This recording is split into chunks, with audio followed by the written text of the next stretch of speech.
Welcome to Why Though the Podcast. Hi, Destiny. Hi, Lizzy. How are you today? I'm dandy and fine and dandy even. How are you? Oh, good. I'm pretty okay. Wow.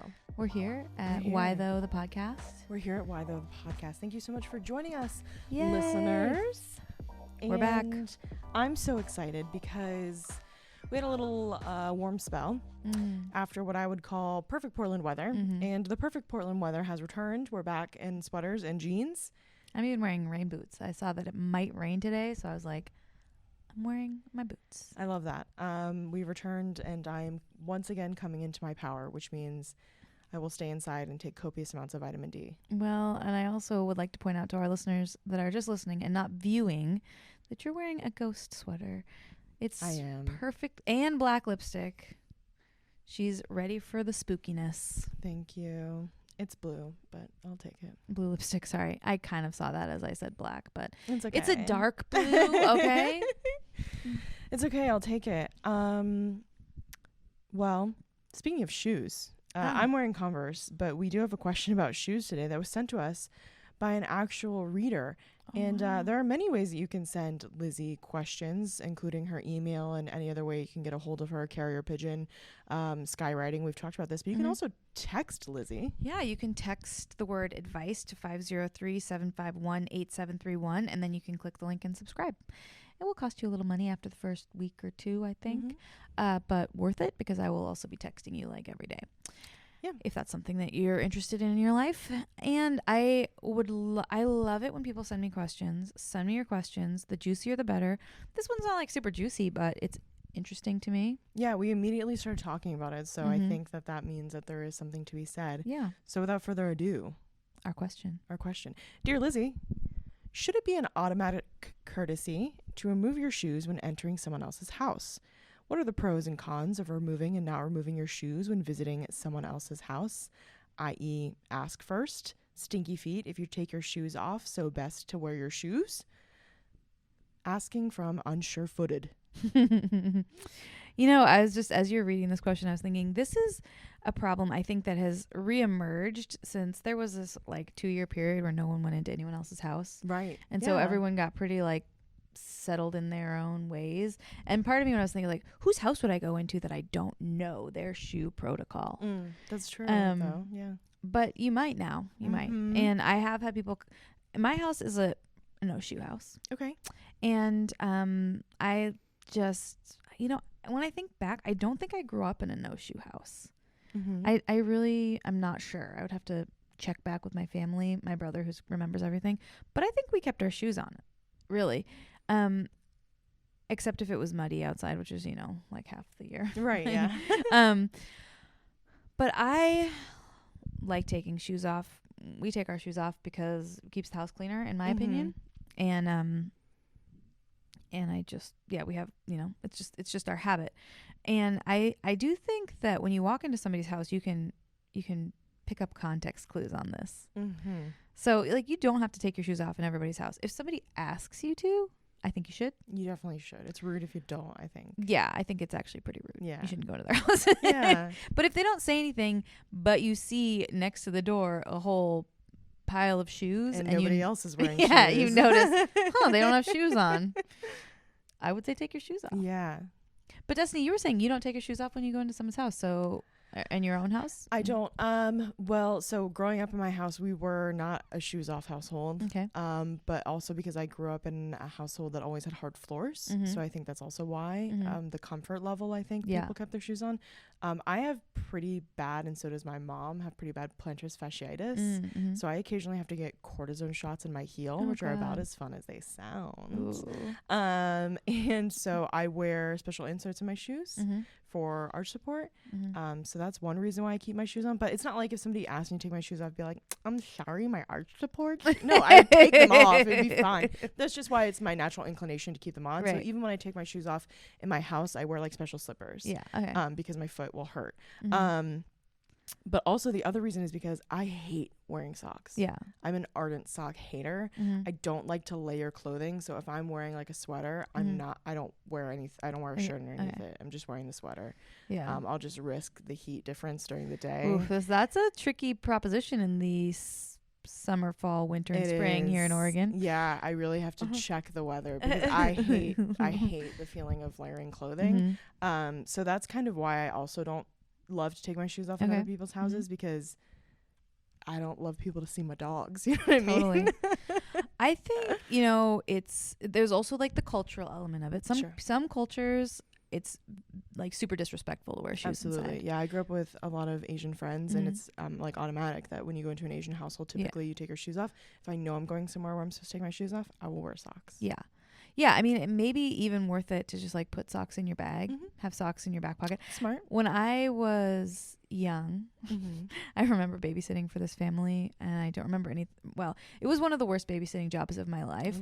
And I walked in, and they were like, "You got to take your shoes off." And this was, I'm gonna say the 90s. I was young babysitting. I probably maybe even 14, young.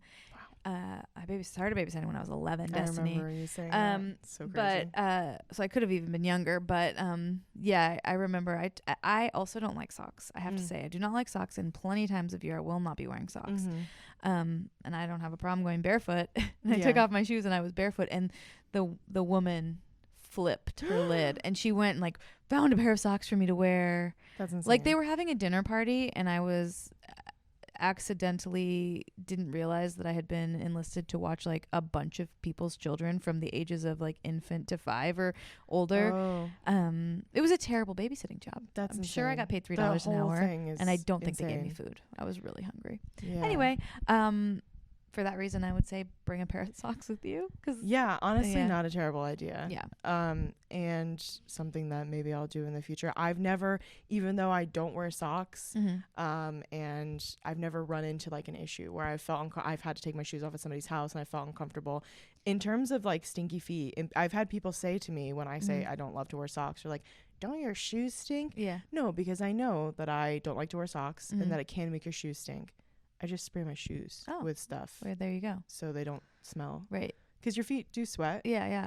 And if you're not going to wear socks, which I don't like to wear socks, I just spray like some Arm & Hammer spray in there. It's really not major. Yeah.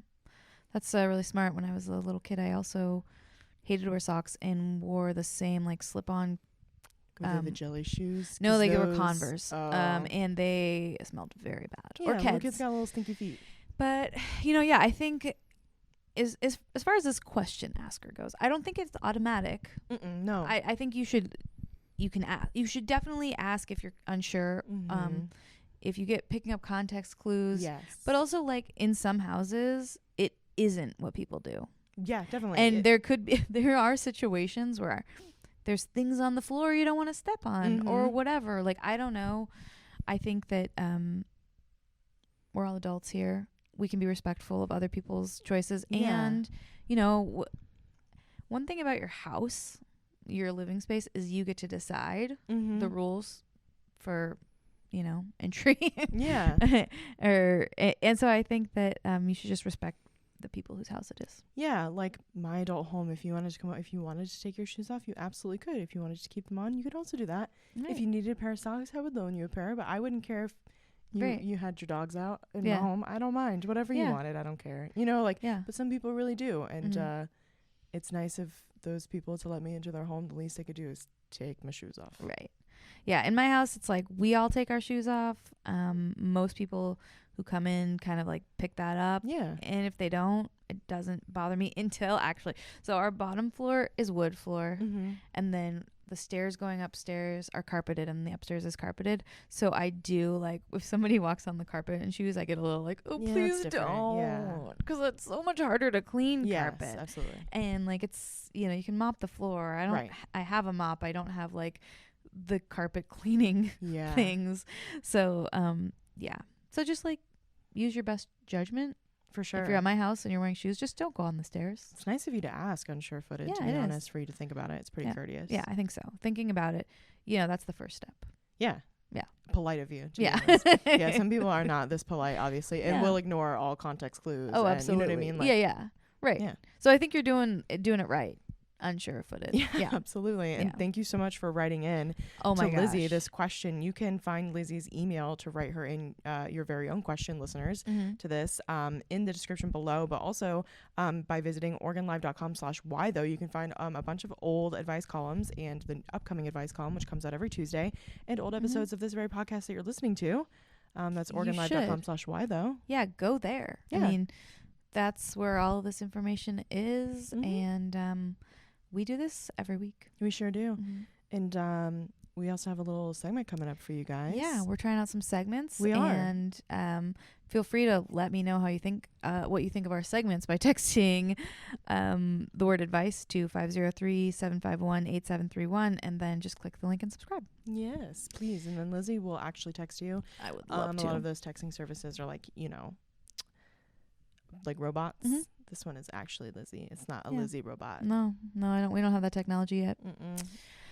The AI hasn't gotten there yet. No. Oh my gosh, please. I feel like someone was like, you should just put into ChatGPT, like, write a story in the style of Lizzy Acker, because I have so many things on the internet. It's too scary. I will not. No, thank you. So please don't do that. I'm sorry if I gave anyone ideas. But if you do, email me. Yeah. So our first little segment is going to be a little smash or pass for those of you listening who don't know what smash or pass is. It's basically, if you like it, it's a smash. If you hate it, it's a pass. And we just decided to talk about this. Just, honestly, it's just a little gratitude practice, if we're being honest. If we're doing gratitude practice, should we start with the pass? Sure. Would you like Usually to start? You would start with smash, but sure. I'll start with pass. Yeah, go ahead. Pass on global warming. That's what I was thinking. That's what you're gonna say. Like, I do like that it was really beautiful this weekend. And I also maybe, you know what, I'm gonna amend it to not just smash on global warming. Pass. Sorry, I don't want to smash global warming. Pass global warming, but pass like raising our kids with like zero hope for the future. I think we need to figure out how to like reframe our narrative, because I think it probably is really hard to be a kid right now and just hear like, I mean, sometimes I feel like, oh, everything is doom, doom, doom. There's so much doom in the headlines and doom, but we do have the capability to change things. I have a lot of friends who will just straight up tell me, or people I meet for the first time, I say I'm a journalist. I'll be like, oh, I don't read the news because it's all full of bad news. And I think to myself, that's a choice. Yeah, you're obviously not going to OregonLive.com/why though. You certainly aren't, where it's not all bad news. In fact, it's advice for your life. But you know what? Let's. I just want there to be some hope for the world. My kid turned 4 this weekend, and I just want her to grow up where she feels like there's a future for her and things she wants to do. And every kid, everywhere, all over the planet. Maybe that's a bit heavy for the Monday morning or Thursday when you're listening, but that's just what I want. That's and I'm sick of the constant drumbeat of everything is hopeless. There's nothing we can do to change this world, because there is.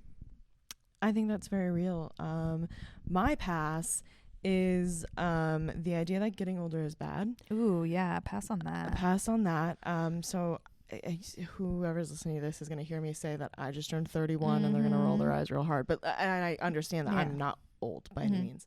And I don't feel old, and nobody made me feel old, really. But I say this fresh off of having almost died last year. Yeah, wow. From a very serious medical event. And what a privilege it is to get older. And it's unfortunate that it took such a scary medical event for that foresight. But, it is a privilege to get older. It is a privilege. I'm 41. I'm 10 whole years older than you. Yeah. And I think, I don't know if we've talked about this on the podcast, but I feel like we've talked about it. Sometimes I get this sort of vibe from women who are, especially in their 30s, that are like almost apologetic when they find out that I'm 40, or I'm 41 now. Silly. And yeah, I think it's actually, it's a huge privilege to be 41. Right. I'm so grateful that I have the life I have, and that I get to live every day, and thank goodness. Yeah.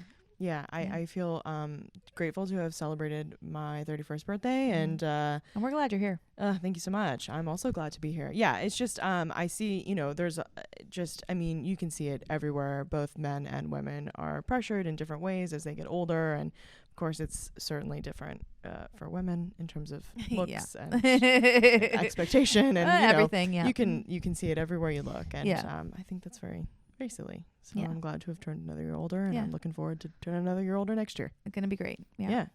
How about that smash? Lizzy? Okay, I'm gonna smash. I'm gonna tell you, this weekend, on the day that my child turned 4, I read a book in one day. I'm a bit of an extreme reader. I am too. I'm a fast reader, and I get fixated. And I sometimes regret it in that, like, I'm like, oh shoot, I just read that book so fast. The speed at which I read this book over the weekend, it's called The Vanishing Act of Esme Lennox. It is not a new book. It came out, I think, in 2006, and it's by the person who wrote one of my favorite newer books called Hamnet, which is about Hamlet. I'm just gonna make sure I get her name right, because I have read like 4 of her books, and I'm still like, I'm just gonna double check her name. But Maggie O'Farrell, I was like, it's Maggie O'Farrell. She's an author, Maggie O'Farrell. This book is about a woman who, when she was like 16, was sent to an institution in long ago. We'll say that act took place 100 years ago or something like that. The timeline, like, it isn't like years, but it's fiction. So she's sent to an institution, and then when she's like 70, the institution is closing, and her niece, her grandniece, who never even knew she existed, gets basically a call. She's the next of kin, and like, we're letting this woman out because we're closing the institution. It's a really good book. Wow. And I think Maggie O'Farrell, all the books I've read of hers, and I have now read 4, I guess, deal with this issue of like women not having autonomy, and what that means, and what they do, and how they find it. This book is just so readable, and I just read it so fast. And at the end of the night, it was a busy day. Okay, it was my kid's birthday, absolutely. And I was still managed to find enough time to finish reading this book, and I'm like crying in bed, and my husband's like, like, did you want to reread it immediately? I don't. I'm not like a rereader. Oh, okay. I'm not a rereader. I was a little sad that I was out of that world. You know? that feeling of like, I finished that book that we were talking about last week, that Discovery of Witches, which was 600 pages, by the way, which is quite a long book for the first book in the trilogy, in my opinion. But sometimes when I finish a book, I get the instinct to want to reread it immediately, just like, because you always miss stuff. Because I am also a very fast reader. I know I miss stuff with reading fast. Yeah, I'm just like, oof, it was so good. That's great though. What a great endorsement. Yeah, highly recommend. Yeah, and I also really want someone to read it so we can discuss it about. The Vanishing Act of Esme Lennox. Great. Anything by Maggie O'Farrell though, but that's one of my favorites. Yeah, Hamnet, and that one, and then The Marriage Portrait. So good. Wow. Great. A lot of good book recs on this pod. You're welcome, it's a book pod. Listeners. Love that. And my smash for this week is Din Tai Fung. Oh, yeah. If you guys have not been, so there are Din Tai Fungs in California and also in Seattle. And here in Portland, there's one, and they're opening up a second. And it is a soup dumpling restaurant from, I believe, is it Taiwanese? I think so. I think it's Taiwanese. And it's very famous. And I had never been. And it's so good. My goodness. I love Asian food of really any description. I'm a quarter Japanese, so I did grow up eating a lot of Japanese food. And I'll eat, anything. Taiwanese food, so Filipino food, Indian dumplings food. Though there's something about anything about I'll eat any form of dumpling, but these dumplings were incredible. It's been so long since I've had soup dumplings, and these were some of the best. We also had bao buns, which were so good, and it's like a well-oiled machine. Like, we placed our order with our waitress, and then suddenly a different person appeared, and they had baskets stacked like 8 high, like as tall as them, in their hand, and they're like, hey, we have your order of whatever kind of dumpling, and they just sat it down on the table. And then a different person came by, same thing, just several baskets stacked high, and they're like, here's your other order. And it was just like, I mean, it was insane. We were in and out of there in 45 minutes. We had made a reservation 2 weeks ago. Wow. This is in a mall, by the way. And the other one is also going into a mall. So this must be like their thing. They go into malls here. And it was just, the people. You're at Washington Square, right? We were at Washington Square, yeah. And the people around us had all left, had eaten their food and left. Like, it was so well managed. And by the time that my roommate and I left, we were both like, when you're so full, you just like can't even stand up straight. Yeah. We had eaten too much, but it was so in a great, you know what way. I did once at Washington Square? I was walking around the mall. I really wanted Din Tai Fung. I was with my kid who was littler at the time. I was like, can't think of the idea of sitting in a restaurant with her, like waiting. So I DoorDashed pickup. That's so funny. And walked around the mall a little longer until my food was ready, and then just got it and like strapped her in the car seat. It was so good. It's really lucky that it's very far from me because I would do something like that quite often. Frequently. So if you haven't been to Din Tai Fung, you have to go. The hype is real. It was delicious. I will be taking my mother when she comes. Smash. So good. Wait for my birthday. Absolute smash. Yeah. Awesome. So that's great. Should we do one more segment today? One more segment. Yeah, I absolutely think that we should. I think that we have the time. We're doing Let's a double 3 check. segment. Oh, yes, we do. We have more in store for you guys. We did a little bit of this the other week, but we're going to go ahead and bring it back. Get comfortable here. Yeah. Lizzy has to get into her optimal advice giving position because if you don't know, we have many advice columns on OregonLive.com. We do Miss Manners, Dear Abby, Ask Amy. That's the other one. Yeah. I mean, Dear Doctor or something. There's like Ask Doctors or something like that. So we have a Dear Abby here. Lizzy, it's a few weeks old. It is. But we've been just thinking about it and discussing it. You can find it on OregonLive.com. We'll link it. Yes, it'll be in the description below. And also, Lizzy and I talked about this at length. So we'll read it and then we'll chat about it. Okay, so Dear Abby, must I tolerate my mother-in-law's heavy smoking so she can know her grandson? So here's the question. Dear Abby, my mother-in-law is a heavy smoker. She lives 2 hours away from us. So when she visits, she likes to stay for 1 or 2 nights. My husband and I have a 3-year-old son, and my mother-in-law's smoking is a huge concern for me. Every 2 hours, she smokes outside on our back patio. She seems to think that this is her right. She closes the sliding glass door behind her, but I can still smell the smoke inside the entire time. And of course, when she comes back inside, the smell permeates even more. After her last visit, our home smelled like an ashtray. My eyes burned and my son was also rubbing his eyes. By the second day, I'm seething each time she ventures out to smoke. I have asked her in the past to go down the street away from our home, but there's always an excuse why she can't. For example, she doesn't want to risk walking down the incline of the sidewalk for fear of falling. I don't think it should be her right to expose my child or us to harmful addiction. I need advice on how to make it clear that if she intends to visit our home and son in the future, smoking will not be permitted anywhere. My husband thinks we should just tolerate it while she's here. Signed, Fuming in the West. I think you should read Abby's response because that, to me, I was like, oh, we had different reactions. But So Abby says in response, Dear Fuming, as much as I agree that smoking is unhealthy and a social turnoff, your husband is right. His mother is severely addicted to smoking. If she can't go more than 2 hours without a, quote, fix, end quote. She is cooperating to the extent that she can in your house rules. So if you want a relationship with her, if only so your child has a chance to know his grandmother, I suggest you lighten up. I also don't love her response. I think, I mean, okay. I think her response is very flippant. I think it's flippant. Doesn't take into consideration the fact that, smoking is an addiction that doesn't just affect the person who's doing it. It has, like, secondhand smoke is a notable cause of harm for people and children specifically. And, like, even it's your house. You get to make the rules, kind of like the shoe thing, Yes. Like, I do think that you can make the rules, and if she can't walk away from your house to smoke, there are places in the world that you're not allowed to smoke. There's a lot of places. So how does she deal with that? Like, she must deal with that in some way. And I have smoked cigarettes before in my life. I've known people who smoke lots of cigarettes. And I have friends who smoke cigarettes now, and they would never smoke a cigarette or anywhere near my kid. Plus, they have invented nicotine gum, which is, by the way, I know, like, to get you off smoking.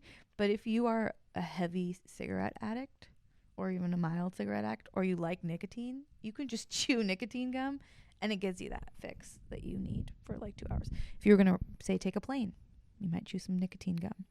If you're going to visit your grandkid, sometimes you're going to have to change your behavior. I think it's perfect. I do think that there has to be a conversation about it, though. I don't think you can just sit there seething. So I grew up in a smoking household. Yeah, Destiny has a different take than me. I do. I mean, I do and I don't. I grew up in a smoking household. My parents didn't smoke in the house, but they smoked in the car with me. Like, so look, it's different because it's the car. Right. So I was exposed to a lot of smoking in my life. My mom has been smoke free for many, many, many years. So shout out to my mom. She quit smoking. Yeah. And it's hard. It's super hard. And I watched her do the hard thing. And so I'm incredibly proud of her. And every year we celebrate her smoke anniversary. That's great. It's I'm still really proud of her, and I was proud of her at the time. But my grandma smoked in the house, in her house. And I would visit her house, and you would just leave and all of you would smell like an ashtray. Right. And when I was a kid, like, you didn't really notice, but I've always had upper respiratory issues. Now I have asthma. And when I was a kid, I didn't know that I had asthma. But yeah, I had upper respiratory issues. And so I understand. I think the mom's being really dramatic, to be honest. She was like, my eyes were stinging. Like, she's outside. She closed the door. When grandma comes in, she's going to smell like an ashtray. Yeah. She's going to bring the smell in with her. It's clinging to her clothes. It's clinging to her hair. Everything that grandma has brought with her likely smells like an ashtray. Certainly, yeah. So she's bringing that smell in with her. And so I do understand that it's gross and it's going to cling to your stuff. Yeah. And so you're going to have to wash the bedding that grandma was on, the things that grandma touched. It's going to maybe cling to your couch where grandma sat. So don't get me wrong. I understand that this is an inconvenience, but like, I think that you're being very dramatic. And the fact that you're seething, like, I think that this is a sticking point that sounds like your mother-in-law is a little rude. Yeah. And it also care about your boundaries. It sounds like your husband doesn't care about your boundaries. Absolutely. So it sounds like you're seething about this sticking point. And there are deeper issues here. Yeah. This seems like a thing that your husband needs to talk to his mom about. And there is a way to have a conversation about it. You know, like smoking, this isn't the 40s, you know. People who smoke cigarettes understand that they cannot smoke cigarettes in lots of places. Correct. So like, it's not, I don't think that your mother-in-law, I mean, I don't know, maybe she'll be like, that's it, that's the last straw, I will never see my grandchild again. Maybe. And you know what? She might die of lung cancer any minute. So I just don't think her not smoking is going to ultimately solve the issue, because it's her entire aura that smells of cigarette smoke. Yeah. Everything she has, everything she touches, her hair is just going to smell of cigarette smoke. And I know that because I was exposed to it for so long. Right. You know what I mean? And so like, she just, her essence is cigarette smoke. The same way that when you peel an orange, that your hands smell of orange for the whole day. That's just how it is. It's under her nails. It's in her skin. So that's not going to solve the problem. If you're so then the concern about your kid being exposed to secondhand smoke, is that the concern? Well, I mean, I think that like probably it's not just the smoke. It is the smell of it everywhere. You're not going to be able to get rid of that. I don't think you can get rid of that, but I do think you can set a boundary for where she can smoke. I do. Certainly. I do think yes, that, absolutely. Like, your house, your rules. Yeah. If somebody is smoking cigarettes right outside your window, even if the window is closed, you can smell it. Absolutely. And so I think that you could say, go further into the yard. Yes. Or could you please not smoke anywhere on my property? And if that's too hard for you, I don't think that's gonna work. See, I might not, but I do think there are solutions if you're willing. If like her real issue is that she's addicted to cigarettes, if she's addicted to nicotine, she wants to see her grandson, like, she could chew nicotine gum. I guess I just watched people who are really heavy smokers try and use the patch and then gum and then watch the miserable monsters that they've turned into, because it just doesn't work for them. And so while I think they should try that, I guess I'm just kind of picturing all of these miserable people who seem to be miserable about this one very silly issue. Yeah. Well, what about, like, what if it wasn't cigarettes? What if it was a different kind of active addiction? You know, like, I think that it's fair to say that cigarette smoke is harmful for kids and she doesn't want it around her kid. If it was a different kind of addiction, like if your mother-in-law was an alcoholic or addicted to, like, opioids or something, and you still you could still figure out ways to see that person working around the lack of safety or something. Like, maybe you can go visit her and you can meet at a park. Right. You know what? Yeah. Maybe it's 2 hours away. Like, yeah, you drive the 2 hours. You stay at a hotel every once in a while and you hang out with her outside. You go to a restaurant where she can't smoke anyway. Right. Yeah. Like, come up with ways that she isn't staying at your house for 2 days. And I also think that truly, like, you and your husband have to get on the same page. Yes. And then your husband has to talk to his mom. Like, I just don't think it's ever fair for the in-law spouse to have the tough conversation with the other person's parent. And she should be able to set that. She should be able to say, I don't want you to smoke in my house. Yeah. Like, I believe that. I just think that, like, it's not going to solve the problem that she's purporting to have, unfortunately. But I do believe that she should still be able to say that. You know what I mean? Like, I just ultimately, I think the solving of the problem comes in I don't think that the mother-in-law should be going over to her house. Maybe, yeah, right, like, exactly. Because she's going to bring with her all of the smoke smell and all that stuff. Especially not for days. You know what I mean? Like, right. Like, and even, 2 hours is far, but it's not like so far that you can't do it in a day.